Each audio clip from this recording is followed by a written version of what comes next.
You want to listen to a podcast? By who? Georgia GOP Congressman Doug Collins. How is it? The greatest thing I have ever heard in my whole life. I could not believe my ears. In this house, wherever the rules are disregarded, chaos and mob rule. It has been said today, where is bravery? I'll tell you where bravery is found and courage is found. It's found in this minority who has lived through the last year of nothing but rules being broken, people being put down, questions not being answered, and this majority say, be damned with anything else. We're going to impeach and do whatever we want to do. Why? Because we won an election. I guarantee you, one day you'll be back in the minority and it ain't gonna be that fun.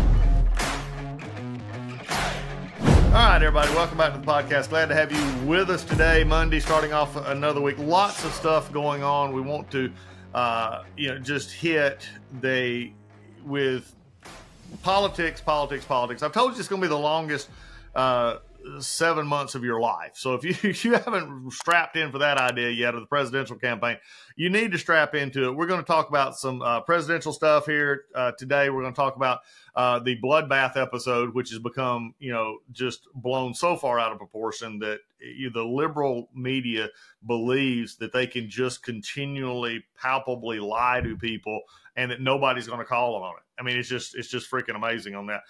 We had the Fonnie Willis episode from Friday. Fonnie Willis is going to be on the case, but Nathan Wade's not. I'm going to dive into that a little bit. And then we're going to talk about primaries tomorrow. We've got primary day in several states tomorrow, some big primaries, some Republican matchups that I want to point out to you as well. So let's here after the break, let's dig into it. Have a good day on the Monday edition of the Doug Collins Podcast. Hey, folks, when you look out and you see the country and just the disarray it is, you see the Biden administration, you see the wholesale prices have just went through the roof again. Inflation is tearing us up. If you have your finances all impinged in just a few areas, if you're just in stocks and bonds and you're not diversified, I got some news for you. You need a navigator. You need somebody to help you get to where you need to go with those finances. And I can't think of anybody better to do that than my friends at Legacy Precious Metals. You need precious metals in that portfolio. You need gold and silver. And Legacy Precious Metals, the folks there, they're the navigators. They know how to deal with tough times. They know and how to look ahead and take your personal situation and make it something that can be workable for you in the long term, because that's at the end of the day, that's the one you're most concerned about. You need to make sure that your personal finances and your retirement are secure. You need folks like Legacy Precious Metals helping you in that. They will take the time to learn you. They'll learn your finances. They'll learn where your investment goals are, and they'll help you get there. And metals and gold right now in this kind of crazy inflation, in this kind of crazy economy with the Biden's economy is just, you need that help. And Legacy Precious Metals is the one to do that. So give Legacy Precious Metals a call, 866-528-1903, 866-528-1903, or you can always visit them online at legacypminvestments.com, and you can download their free investor's guide. Legacy Precious Metals, they're the ones you need. They're the navigators to help you through these turbulent times. Hey, everybody, Mike Lindell and the Mypillow employees want to thank all of my listeners, the Great Doug Collins podcast listeners, for your continued support. To thank you, they're offering a overstocked clearance sale right now for the best price you ever use when you use the promo code Collins, COLLINS, and you get free shipping on the entire order. You get 50% off the MyPillow 2.0, the brand new flannel sheets that just arrived and won't last long. Get six-pack towel sets for only $29.98. And take advantage of the free shipping on large items like mattresses and mattress toppers. 100% made here in the United States and on sale for as low as $99. Everything is on sale, from the brand new kitchen towels that have the same technology as the bath towels that actually absorb dog beds, blankets, couch pillows, and much, much more. To get the best specials ever, go to the mypillow.com, and use the promo code Collins, COLLINS, or call 800-986-3994 and use the same keyword Collins, COLLINS, and get free shipping on your entire order while supplies last. MyPillow products, thank you. Y'all go check them out. All right, let's jump into this real quick. One, I want to start off with the absolute stupid that's going on right now in the media world, the media frenzy. Donald Trump did another Saturday night fly-in to Ohio for Bernie Moreno and the Ohio primary, which we're going to talk about here in just a few minutes, and getting the crowd fired up. Outdoor event, big crowd. again, a typical Trump rally. And let me just out there, for all of you liberals out there who don't understand a Trump rally, let me break it down for you. There's about an hour and a half long. There's about 45 minutes of prepared speech, and there's about 45 minutes of the president telling stories. Okay? And when I say stories, I'm not talking about tall tales or legends or falsehoods. I'm talking about him just telling stories that come to his mind. It may be about people in the audience. It may be about his old Apprentice show. It's just, as he has said this before from the stage, people come and wait a long time to hear more than just a quick speech and gone. So he is someone who gives more than just a political speech. Now, granted, if you're a political pundit and you're a political elitist, you don't want to see a politician go off script. You don't want to see them, talking hyperbole or anything else, because God forbid, that messes up your little political world. Now, look, you cannot like Donald Trump and still understand that concept. It's not that they don't get it. It's that they don't want to get it. Okay. It's not not able to be taught. It's being taught, but still spouting the wrong answer anyway. Okay. That's the part that bothers me the most about this, especially the bloodbath incident, which, in fact, if you go back, listen to the tapes, and believe me, there are plenty out there on any one of your choices of social media. Just find it, listen to it. And he's talking about the American auto industry. Now, let me think. I'm going to take you back. The American auto industry is under attack by this administration, the Biden administration, who from day one chose to attack the American economy, and especially the energy sector of the economy, in which cars run on gas, internal combustion engines, and there is a growing hybrid and electric market. But most people are like myself. Don't tell me what I'm going to drive. Do not force me into picking your car of choice. Okay, I drive a Ford F-250 diesel, big diesel with a big turbo engine. Well, why I buy it and why I drive it? Because I wanted it. Okay, that's my choice. I happen to live in a country in which capitalism and free markets allow me to go pick a truck. Now, if you wanted to, and I'll be funny here, I'm being funny for all of you who may liberally listen to this. If you want to go buy a Chevy or a Dodge, that's, look, not everybody can drive a Ford. Okay, I get it. But it's your choice to go buy one. And look, Toyota, everything, it's choices here. Okay, people will make choices. Now, I've told you before on this podcast that my wife and I, in fact, we just went from a hybrid, which was a gasoline hybrid that had a internal battery that would give you better mileage when you're idling and things like that.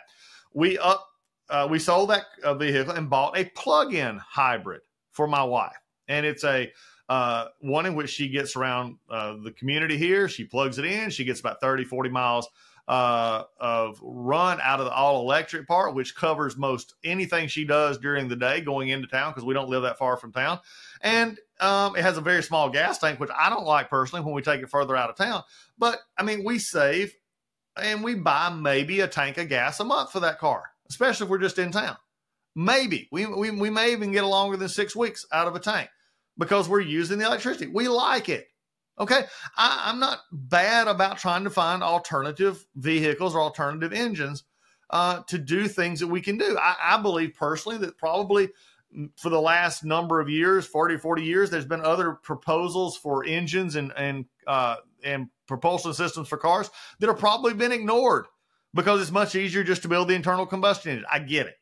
Okay, so there's room in the future for people who are energetic, who are forward-minded, who want to provide a product such as Elon Musk at Tesla and others, that they can provide a market for cars that people want to buy. Okay, I get it. But don't also deny some of the ecological problems with the battery-operated cars. And don't force me into buying something that would not fit our lifestyle.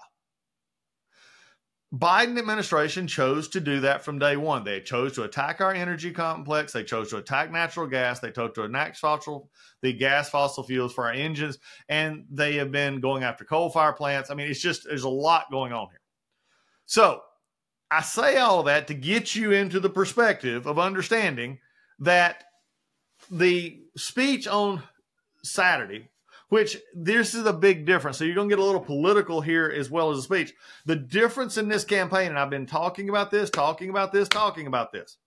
is that this is two candidates who have records, and they will run on those records.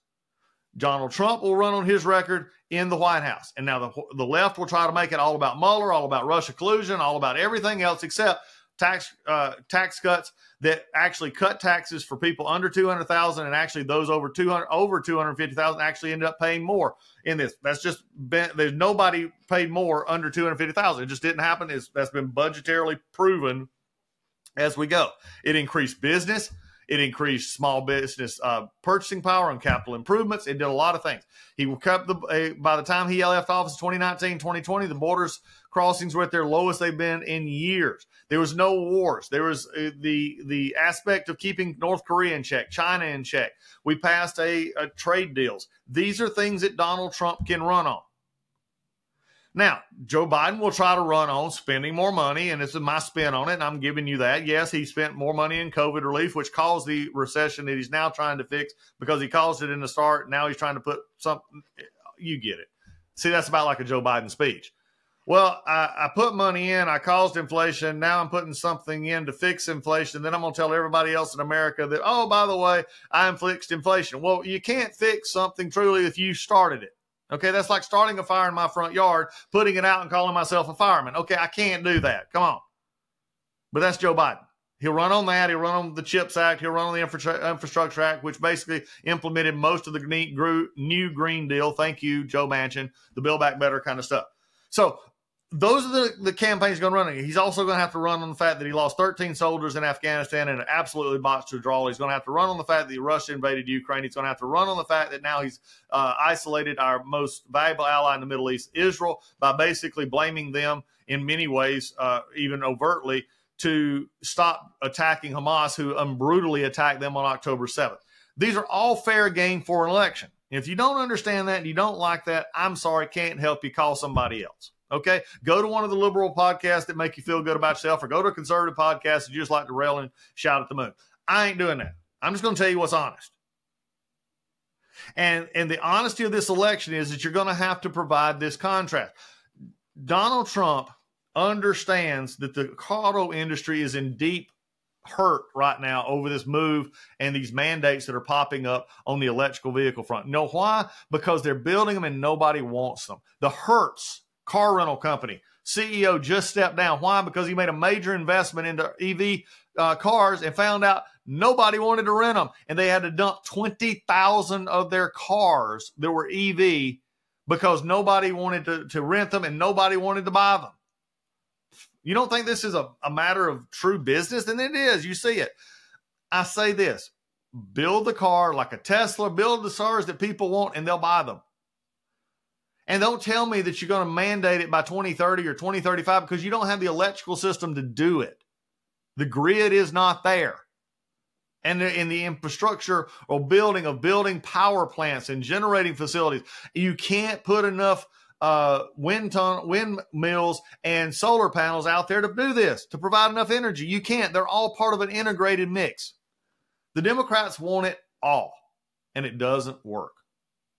Donald Trump was simply stating the fact the other night when he said, if they continue down this path and I don't get elected, the American car industry will be in a bloodbath. In other words, basically car sales will continue to plate.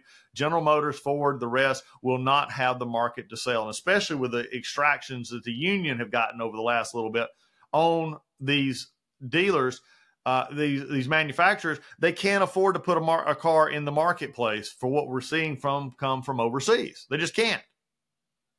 So again, let's take it in context. But no, all the left wanted to do, including Nancy Pelosi and commentators, talking heads on MSNBC and NBC and CBS and everybody else, wanted to say, Donald Trump, see, he's just inciting violence. He wants a bloodbath. No, you are being disingenuous and liar.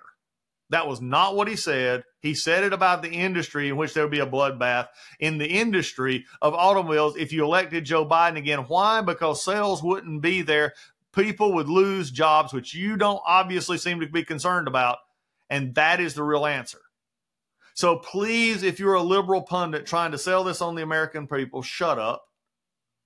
Because it ain't working. Number one, all weekend, all we saw was these headlines, these catastrophic headlines from these reporters saying using bloodbath, and he's calling on lights and trying to bring that into January 6th. It's just not true.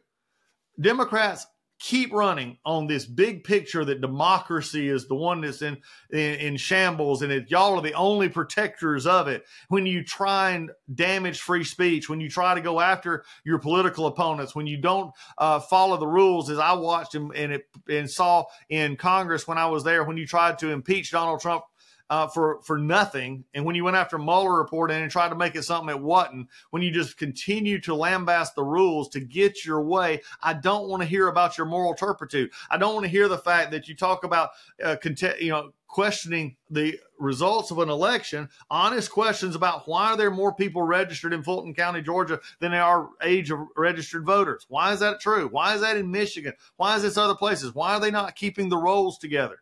I'm not you can call me everything you want to call me. Typically, liberals start off with racist or election denier. I'm just asking honest questions that you should be asking.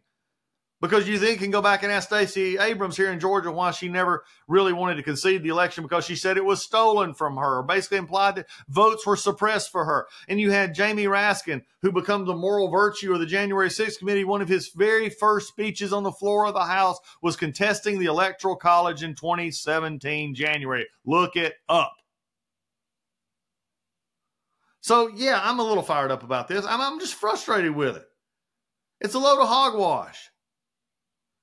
But yet the liberals are so desperate. What is it so bad about Donald Trump, now the Republican nominee for president, you can't stand that he gets back in again? I mean, you said he was going to get us into wars. He never did. You said he was going to tank the economy. Never did. You said he was going to violate all these constitutional principles, going to fire, but never did. Everything you accused him of doing, he didn't do.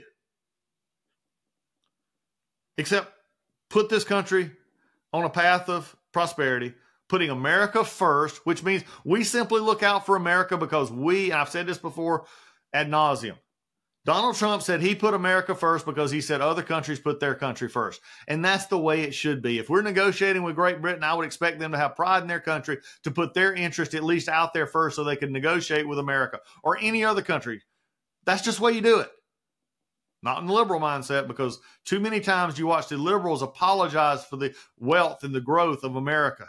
When we're the problem that will bring down this country and divide us even further is when we believe we're no longer Americans. We're hyphenated something, and we're not Americans who founded under a principle of the Constitution and the rights given to us by God that are outlined, many of them in our founding documents, of freedom, of the pursuit of happiness, not the guarantee of happiness, not the equality of everybody. Everybody should not be set up where everybody gets equal. I don't want that. You should not want that. But this idea that you're going to bring Donald Trump down for stuff that he says at a speech that is obviously out of context, if that's your game plan for 2024, stick with it. Stick with it, because I think the American people have basically had enough of that. I want to go over real quickly. I mean, I tell you what, on Wednesday of this week, come back. If you want to hear me on Fonnie Willis, come back on Wednesday. I'll have some stuff on Fonnie Willis in the Atlanta court case. We may actually have some updates there, and I'm sort of waiting on that. But I do want to hit some seats that you need to watch. Tomorrow's election day. California, Ohio, and Illinois have primary days. This is going to be really interesting because you're filling the unexpired term of Kevin McCarthy, former Speaker of the House. Big race out there that has been going on, and you will see what happens. A lot of money has been spent there, in almost $2 million in that campaign for that one. But there's a couple I want to make mention of, because one is very sort of special to me, and there's a Republican Democrat in Illinois, and that is Representative Mike Bost. Mike Bost is a good friend of mine. I'm going to state up front. He is the chair of the Veterans Affairs Committee, and he is being primaried by a gentleman who ran for the governorship, Darren Bailey, a former state senator out there. Darren Bailey ran for governors and got beat soundly in Illinois. And Bost is campaign and is they're working this because it's sort of implying who's the better Republican and this is becoming a theme throughout some of this. Donald Trump has endorsed Mike Bost. Matt Gaetz has been endorsing Darren Bailey. A lot of it had to do with Bost and Gaetz getting into it over the election of Speaker McCarthy back January, with Bost ended up shouting at him and supposedly lunged at him in October during the when they were trying to find a speaker, actually getting it out. And they've been in this race. So this is one of those races where Republicans inside the conference are sort of fighting at each other. Bost looks to be ahead. He's going to seeks his sixth term in Congress. I think this will be one in which he wins, but it is going to be interesting to see how much. From my understanding, talking to people in this district, Bailey's campaign is out of money. The agricultural community in which he is a part of has turned their back on Bailey. They're supporting Bost. Donald Trump supported Bost. So we'll see how that plays out as it goes. Now, the other interesting prospect here is the Danny Davis seat. Now, this is a Chicago. This is one of them old school Chicago seats. And Danny's seeking the 15th term. So this would be 30 years against 4 challengers. He's got some that have raised money, their reporting cycle. This has been probably one of his hardest cycles because there have been a lot of money spent to beat him. And it's been interesting for the ones who came in support of Davis. Actually, pro-Israel super PACs have actually came in to support Davis because of the anti-Israel facing on some of these others that are running against him. So again, just an interesting perspective here. It's the 7th district. It backed Donald Trump, Joe Biden over Donald Trump by 73 points in 2020. This is nowhere close to being a Republican seat. So a solid Democrat. So whoever wins this one will actually, again, both of these races, Bost and Davis, will be reelected going into November because there's really no legitimate opposition party here. But I just thought it's interesting. 2 of your one growing member in the House, Mike Bost, chairman, Danny Davis, who's been there almost, will be, if he wins this race, 30 years being challenged. It'll be interesting to see how those come out. Let's go back to McCarthy's seat in California. A special election is on Tuesday to serve out till the end of the year. Vince Fong, a Republican, is on the ballot after getting the most votes in the March 5th and 11 candidate all-party primary for a full term starting next year. Also running Tuesday is a sheriff out there, Boudreaux, and a fellow Republican who finished second on March 5th will face Yang in November. Votes are still being tallied, but Fong's total so far is 42%. Boudreaux at 24%. On Tuesday, one of the candidates has to get more than 50%, or there'll be a runoff on May 21st. Look, if you understand California politics, and you understand this all-in ballot that they have out there, God bless you, because it is a nightmare to deal with in these jungle primaries, which you see in California and also see in Louisiana at a certain point in time. A lot of it, I believe, was put in, especially in California, to get Democrats at the top 2, so it locks out Republican opposition in November. You also have Ohio, and this is going to be an interesting one because you have a vacant seat in the 6th, which was Bill Johnson, who became a university president in January, and the second seat, second district in Ohio opening up because one of my friends, again, Brad Winstrup, is leaving Congress.